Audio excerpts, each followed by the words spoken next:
Alright guys, TacticalRab back again today. Hope you're all doing well and enjoying your day so far. And with Activision finally responding to the Call of Duty community's meltdown of a couple of weeks ago, Hastro is describing how the CDL is being more receptive to what the owners have had to say in some meetings the last couple of days, but also Scump discussing how Crimsix must be trolling about this whole third game mode Warzone idea. Very much intrigued to your thoughts in the comment section below. If you enjoyed the video, hitting the like button is the best thing you can do. To help this channel reach new people, please do subscribe as well if you have not yet already. Thank you very much for doing that one. As always, big red button, your best friend with well, lots of stuff I'm sure happening around the corner. First of all, this from the Boston Breach. They're kind of embracing this whole meme right to the food truck festival that well, Methods apparently has been at the last couple of days. It seems like effectively this is just a media day that Methods was calling a food truck, or at least initially he said that it was TJ going to this food truck festival and then he was going there as well, and that they've now changed their location to the food truck festival, so kind of embracing the meme. We expect the Boston Breach is going to be announced as the name of the 12th franchise in a few days time. Clearly the media day is ongoing right now, and well, their roster, we imagine, we know at this point. This also, right, so just from yesterday on the food truck festival, says Methods, we looked at in their Boston Breach, they vouch in the reply, so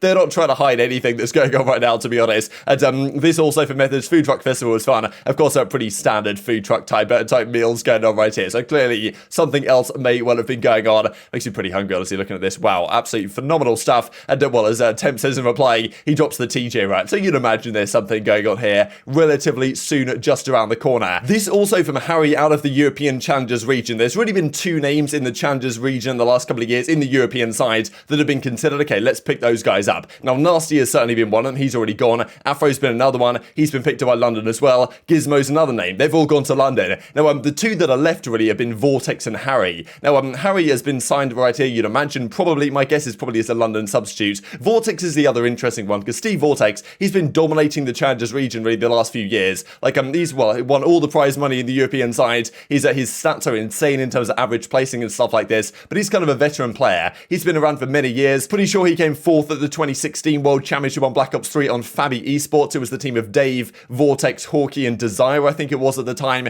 And there was a similar team actually with Josh instead of Drazah that played in Infinite Warfare the next year when Epsilon Esports, as they were then, were a really good team. They won a couple of events in the European side. They came top 3 at Anaheim as well that year behind Splice and LG, I think it was at the time, Octane's team. So, you know, Vortex has been around many years, had some great success, but kind of because he's a veteran player, you know his ceiling, it's difficult to see him getting picked up again. So it's tough to see, and maybe Harry is kind of the other guy that might well have been signed here by London. That at least would be my guess. And impressive really that London have managed to snag pretty much all of the top European talent, especially from the UK side, whereas at Paris instead from the same region, right, to going down the route of picking up kind of, you know, you could argue wash North American players, which probably in the long term isn't going to be the winning strategy, I would argue. So, I mean, yeah, I guess we'll see how this goes. That at least is my guess. Nothing confirmed as of yet, though, from London. Maybe Paris have signed him as a sub, right? That is also possible. Let's talk about the casting talent for next year, because lots of questions really being raised about this right now as to, well, who's actually going to be casting our league. So, Maven and Merc, I'm sure they're going to be back. Like, I'm very confident they will be. But for some reason,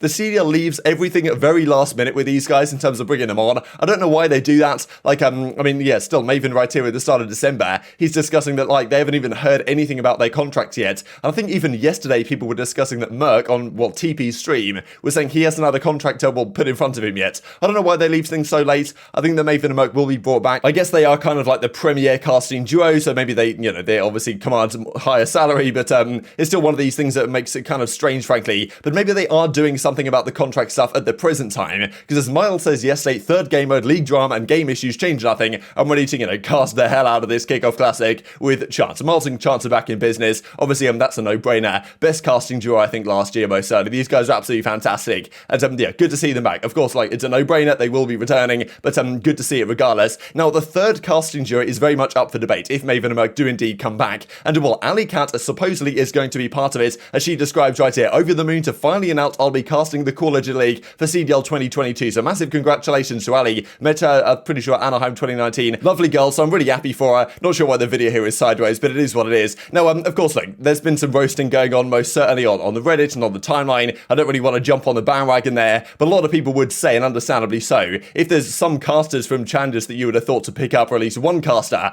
I hold Shift, you'd have thought would have been your man, right, to get him in, because he's done so much for Challengers the last couple of years. One of the best casters in that region, most certainly. So, you know, so maybe he will get announced right over the coming days, but it is interesting to see regardless. I don't know who Ali's going to be paired with, right? Whether it is a guy like Shift or another guy from Challengers, or whether, you know, Lando or Stud entirely what's going on there. Bit of an interesting one. I'll do my best to keep you guys updated over the coming days. Intrigued to hear your perspective down below and stuff, and Ladder hits the reply right here, so I guess maybe he's going to continue to be involved here. Commentator for the Call of Duty League is still in his bio, so I guess we'll see how that one goes. Let's dive into this then. So the OpTic podcast comes out yesterday. Fantastic episode, to be honest. Loads of stuff to dive into here over, probably today and tomorrow, frankly. Now, Hastro was on this episode, and he was describing kind of the situation right now from his perspective in the kind of discussions with the Call of Duty League. The frustrations that came out last week with them, the scene absolutely popping off right against that division and the way the CDL is being run. And he goes on to describe that he's actually had meetings earlier today, at least when they recorded this, with the guys over at the CDL, kind of addressing the criticisms that were being had. I guess they raised a meeting behind the scenes,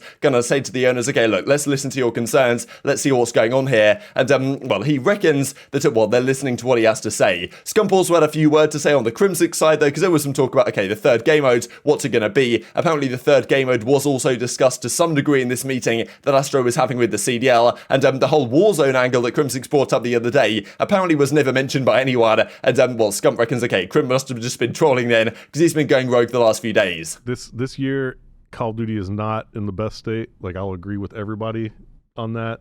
The way, we went forward with CDL was not the best approach, but I always take these things as learning experiences, because Hex and I have been doing this for 15 years, right? Mm-hmm. And back in 15 years ago, things weren't perfect either, but we did make a lot of progress over 15 years in different games that we compete in, and the games have gotten better and all these things, right?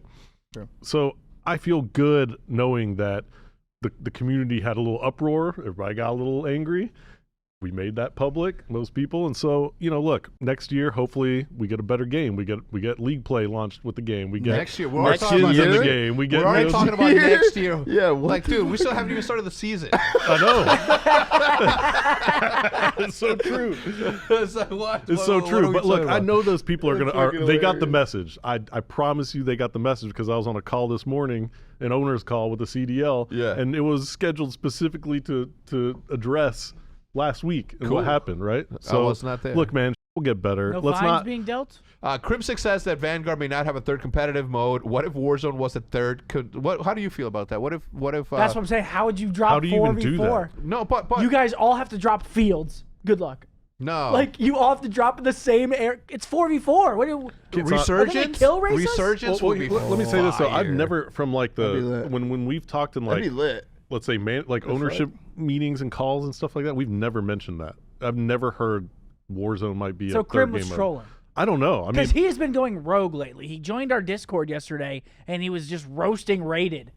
He just came out of nowhere and just came in and started roasting. And I was like, what is going on? I can't believe it, dude. Comes on Mars. I've just never heard of it. I've never heard of Warzone being mentioned to be a third game mode, but maybe that came up in discussion where the players were talking to the devs or the players were talking to the league. So as the guys describe, how would this even have worked, right? If Warzone was going to be the third mode, do you get the 4 guys on each team to drop into, a map in a certain location and duke it out? Or, do you do a kill race, right? It's a bit of a question how that even possibly could have worked if Warzone was going to be the third mode. Maybe Crim was just trolling, but he says, at least we looked at the time, Crim says he wasn't trolling, he says he heard it from somewhere, that the pros were talking about it with the CDL or whatever, and maybe he just got baited by someone at the CDL, that's what he was saying. But he said he didn't lie deliberately on this issue, but he basically said that Warzone was at least considered to be the third game mode for the CDL. I guess, thankfully, that is not the case, and we're past that hopefully by now, but there was plenty of other things being discussed, and it was kind of interesting really, the back and forth between Hastro and Hex on really the issues right now, because as Sean Collins points out right here, they got the message. I promise you they got the message, right? But basically the idea was, okay, yes,